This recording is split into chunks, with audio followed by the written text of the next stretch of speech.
Have you ever wondered why schools teach so little, if anything, about the world's first advanced civilization? Especially when it introduced so many things we still use today. Why the mystery around Sumeria, which was in Mesopotamia and what's now modern-day Iraq? After all, here are just some of what they gave us. The modern calendar, based on lunar cycles, the 60-20 counting system used for geometry and measuring time, the wheel, the plow, irrigation systems like levees and canals, sailboats. They even spoke the first known language. And, most importantly, they left evidence of the first recorded writing. That's a lot of intelligent contributions to humanity. So why aren't we taught more about this clearly advanced and influential civilization? Well, connect the dots, and you'll discover why the omission could be deliberate. Sumerians were accurate in creating many advanced systems, yet we dismiss their history of man as mere mythology. And why is that? Well, if we gave the same credibility to their written history as we've given their inventions, we'd be teaching a completely different version of our origins. And we'd be thinking a lot more about what our future may hold. So let archaeologists continue to debate the history and evolution of man.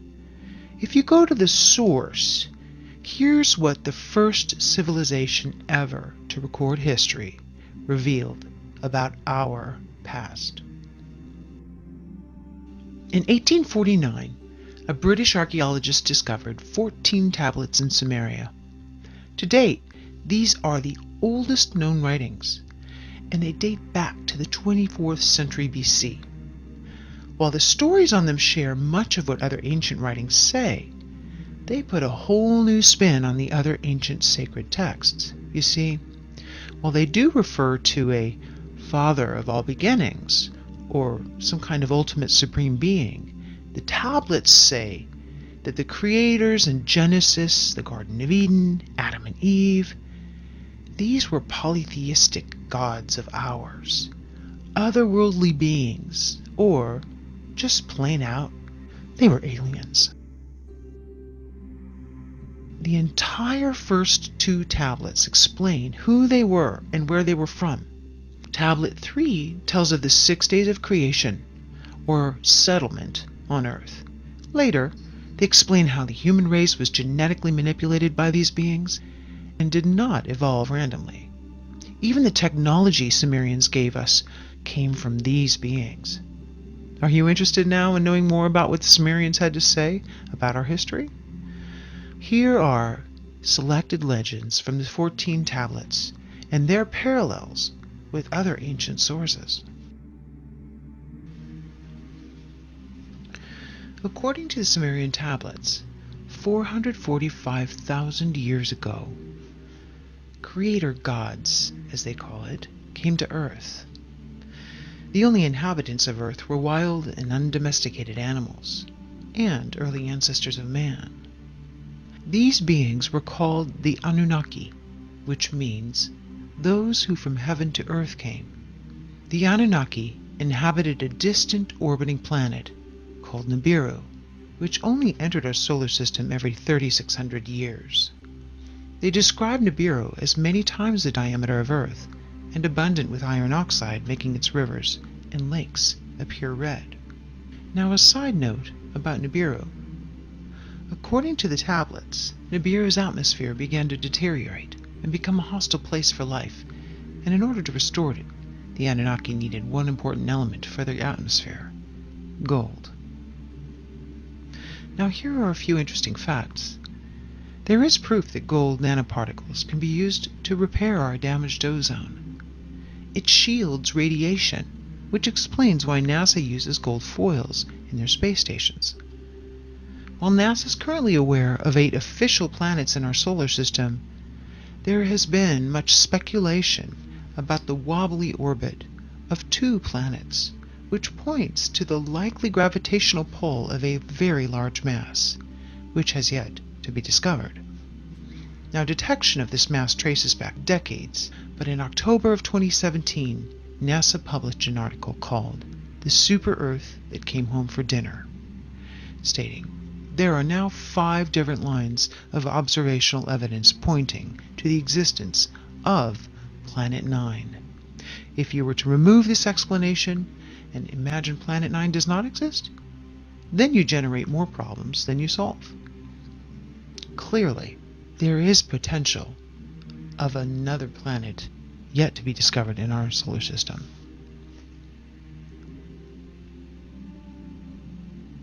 Now, when the Anunnaki arrived, they were capable of living lives that spanned hundreds of thousands of years. They created a mining settlement they called Eriduk, Earth Station 1, in the Persian Gulf, under a leader named Enki. The tablets convey, "After a kingship descended from heaven, it was in Eriduk." These visitors were not alone. They brought another extraterrestrial race with them. They were called the Ajiji, and they worked as their slaves. The Ajiji were considered inferior. They served the Anunnaki by mining gold. As civilizations grew, the Ajiji endured crushing labor. And these stories are consistent with Babylonian tablets from the 18th century BC. When the gods, manlike, bore the labor, carried the load, the gods' load was great, the toil grievous, the trouble excessive. The great Anunnaki made the Ajiji undertake the toil. After many centuries, the Ajiji rebelled, mistakenly believing they could overcome these oppressive masters.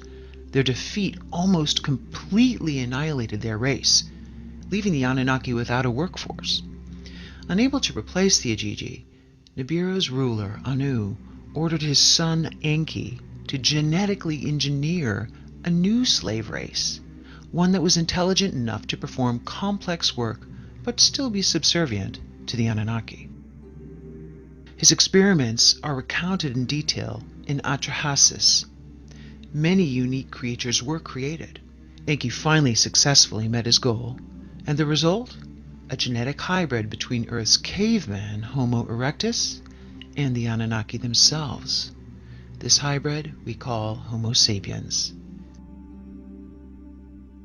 The tablets called first men the Adamu. In Hebrew, Adam means man. The Anunnaki put the Homo sapiens to work in the mines and elsewhere in Mesopotamia. The Semitic word avad, or worship, literally means work for. Hence, early man had no choice but to worship their gods. According to the pictographs and texts, these Anunnaki, who we know lived many centuries, were giants compared to the Homo sapiens.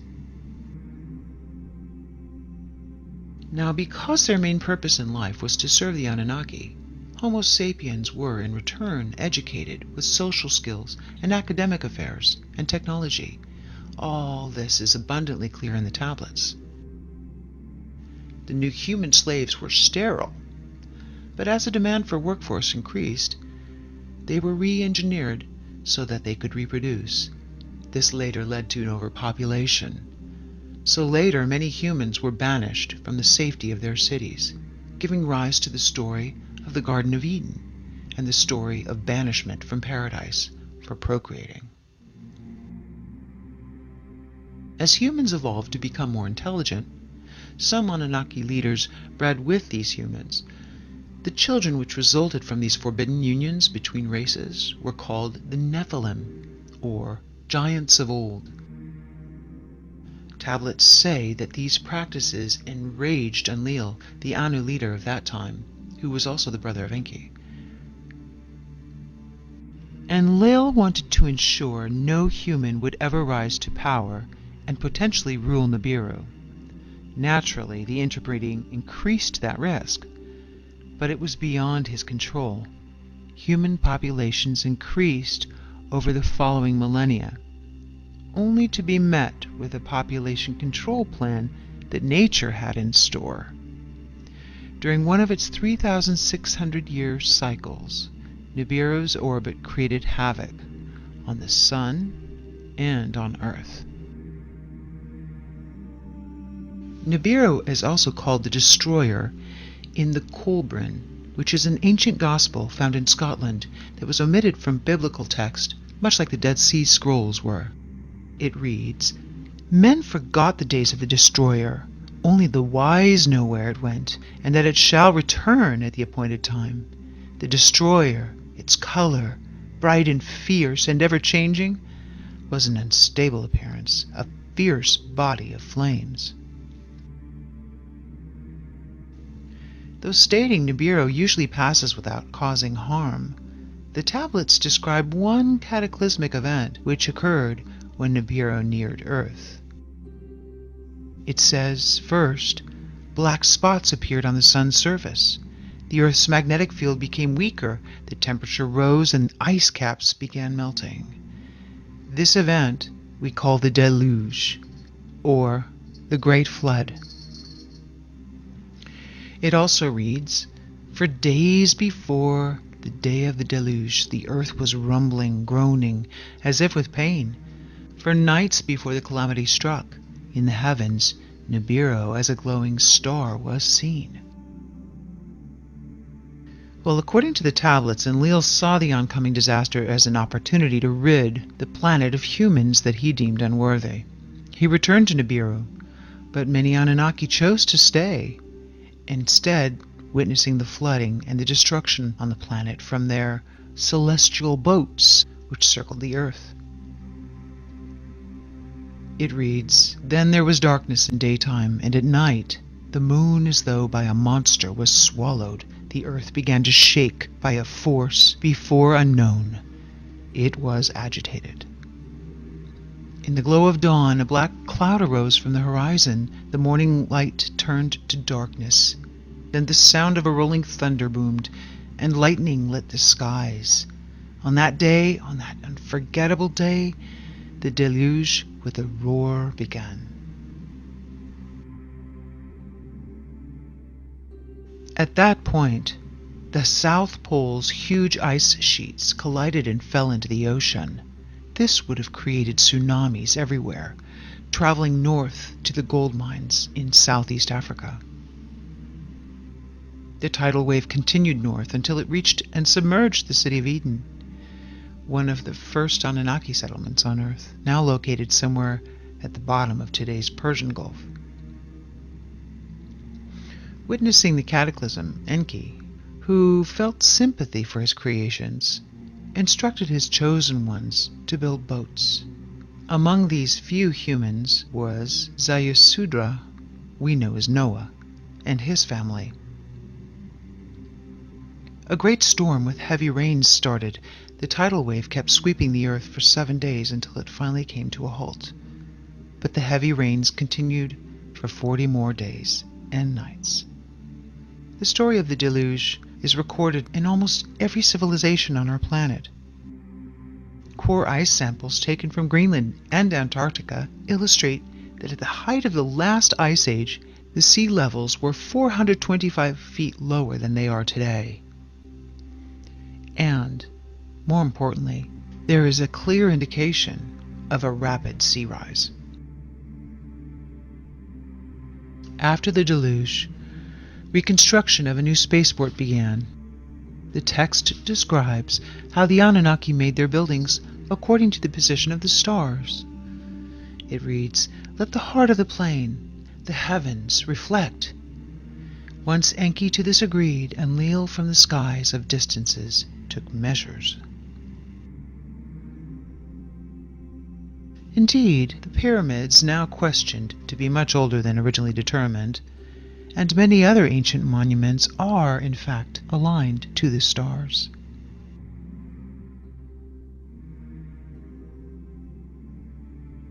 When the Anunnaki finally left Earth, their influence had reached every corner of the world, from Mesopotamia to India to South America. Before they left, they gifted humanity the Sumerian civilization, which was inexplicably advanced for its time, having made a sort of a sudden appearance as a mature and highly organized culture that came out of nowhere. The Anunnaki taught the Sumerians their way of life and established monarchs. Now here's where it gets interesting. The kings would act as their emissaries on Earth and rule the people according to ancient principles. Unbeknownst to man, royal bloodlines were genetically manipulated by the Anunnaki. This would in turn explain the strong aversion by nobility to interclass breeding. Some people speculate that the Anunnaki have deceptively managed to control the Earth through this selective breeding of nobility for centuries, millennia. Others speculate that, as the tablets indicate, Nibiru may once again come close to our planet, and then the Anunnaki will return and restore rule over the slave race they created.